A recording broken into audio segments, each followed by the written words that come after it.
Good day, everyone. So, I am Roldan Bentaluminas and I am your reporter for today's topic. So, without further ado, let's proceed now to our topic today.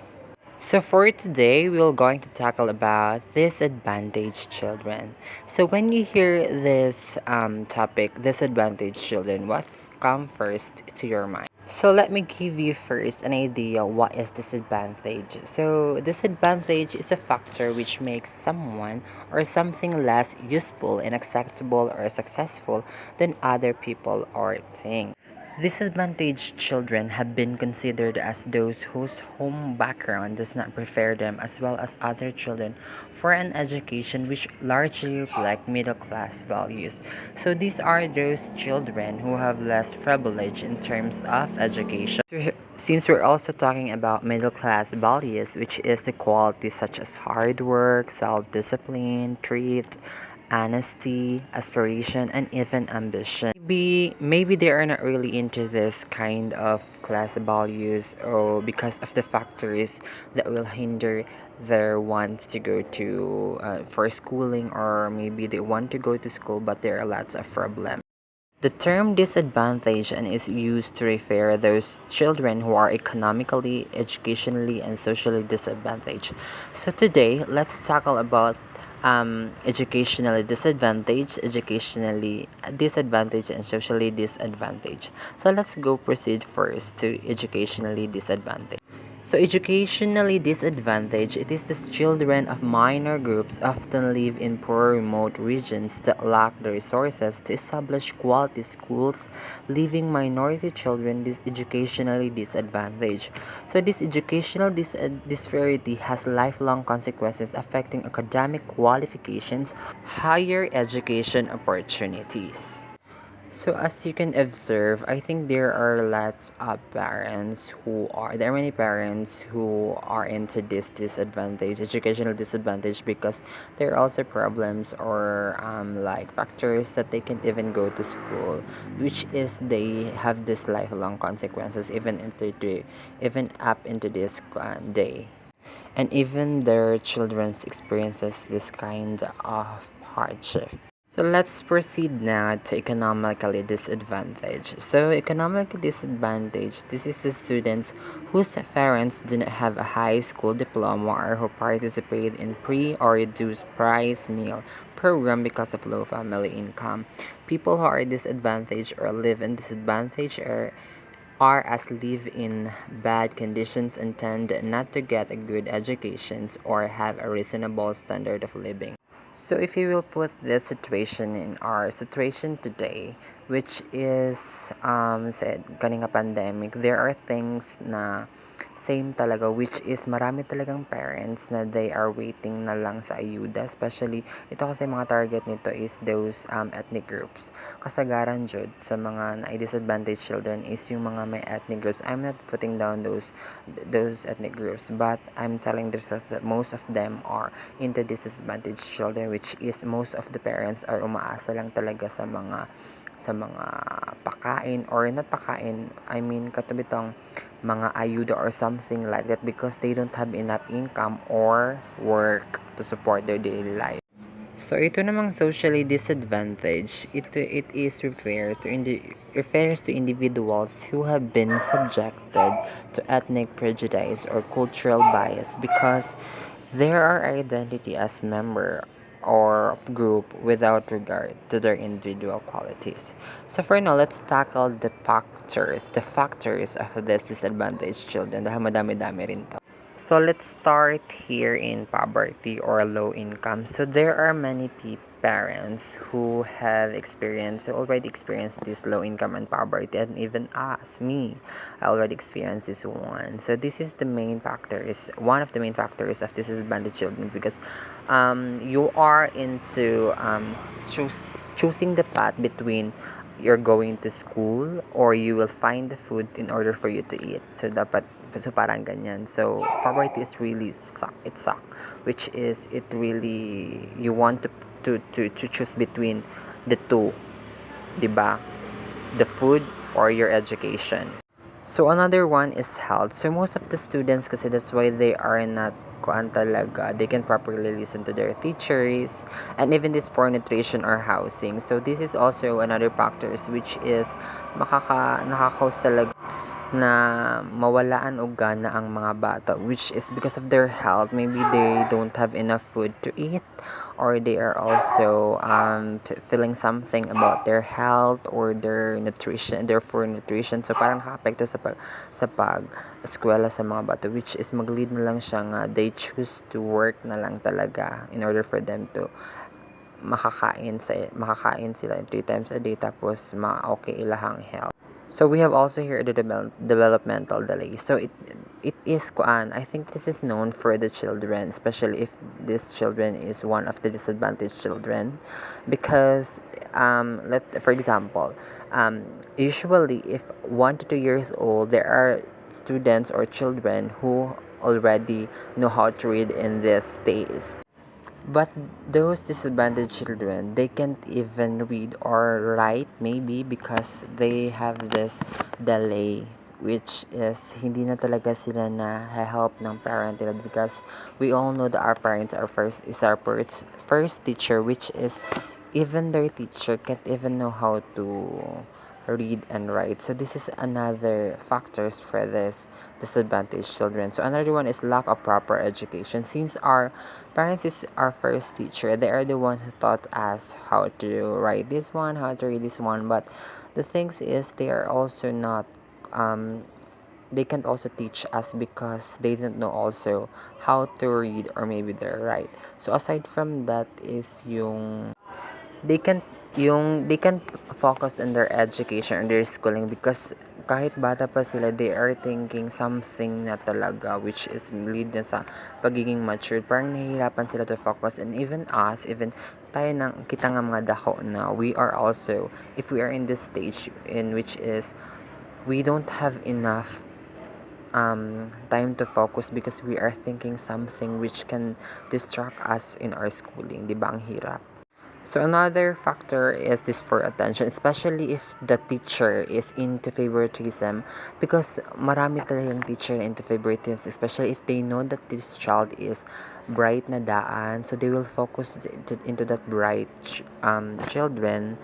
Mas tabangan pa na nila to improve, while the other one who really needs their help, parang hindi na talaga nagibigyan ng panahon to teach or to learn, because they are scared or sure or something, they don't have the confidence.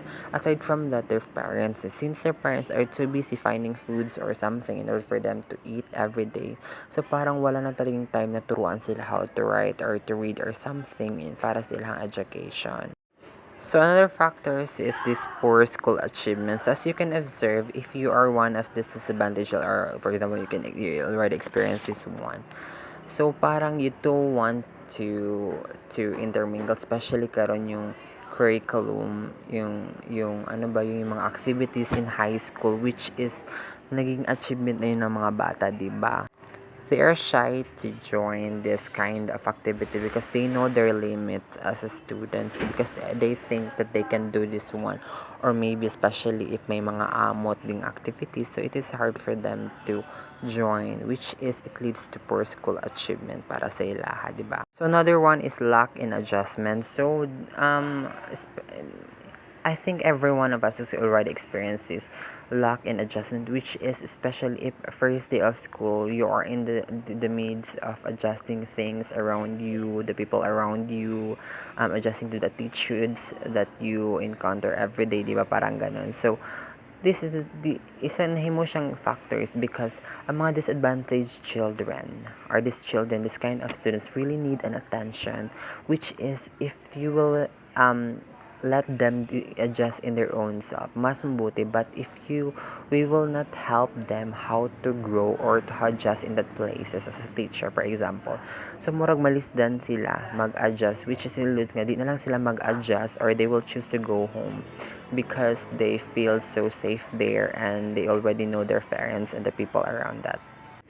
So this emotional deprivation is somewhat like lack of adequate interpersonal attachment that provide the permission, love, affections, and interest, especially on the part of the primary caregiver during a child's the developmental years. So we all know that children, they need love, care, affection, and even interest. We need to let them know what will be their interest, especially in the things na ilahang ganahan.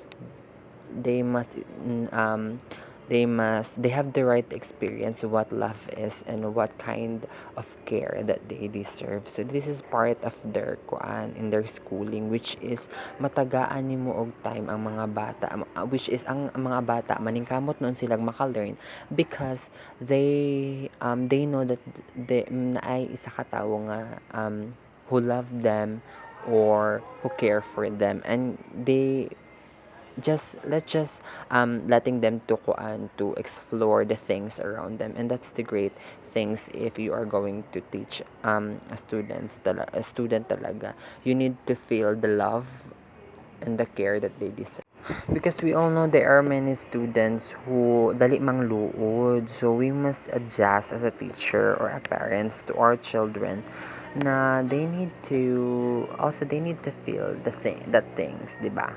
So another factor is maternal deprivation. So this maternal deprivation is a form of failure. This is a kind of syndrome to thrive that is caused by neglect or intentional or unintentional. So um we as a parents, we dapat alam natin how to handle things, especially sa ato ang anak, because if they feel that they neglect, so they will not do that things again, or they will not ask, especially if they ask for love or something with you but you neglect them, then they will not do it again because they know para sa ila sakit kung neglect, so something like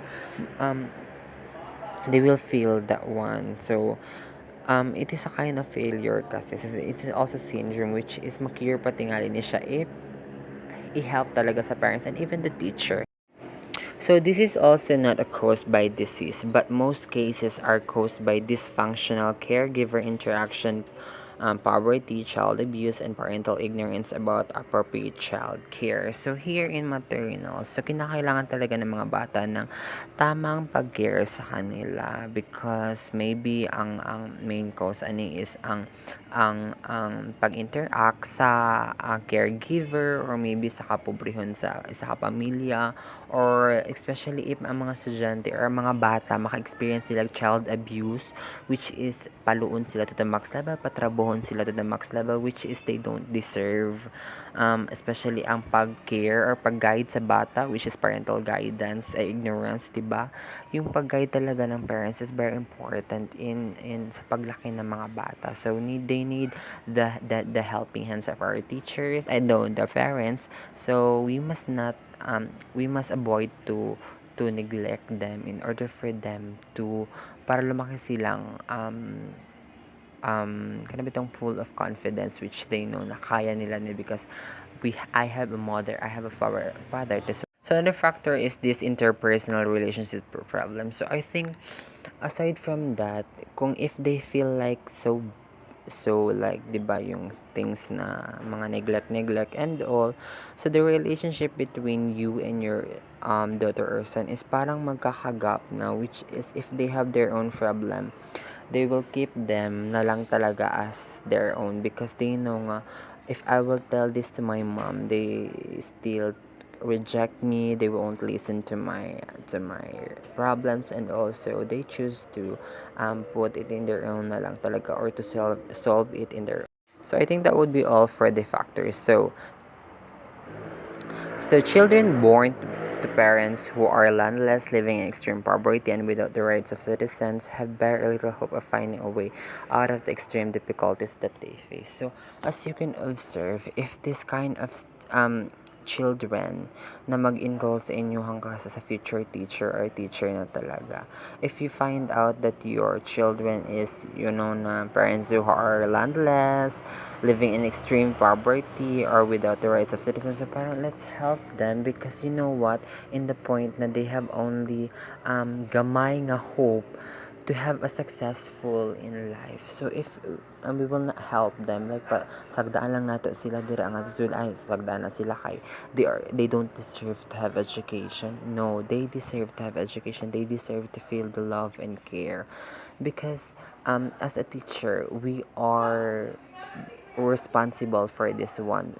Dapat din natin ipakita ang favoritism and all. Let's have a fair love and care or pag-teach sa mga bata, because there are lots of people, there are lots of children who really needs they need education in order for them to be a good individual and a good citizen in a certain country.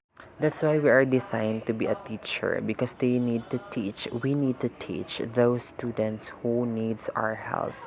And we can't blame those students or those children na nag-born sila ani.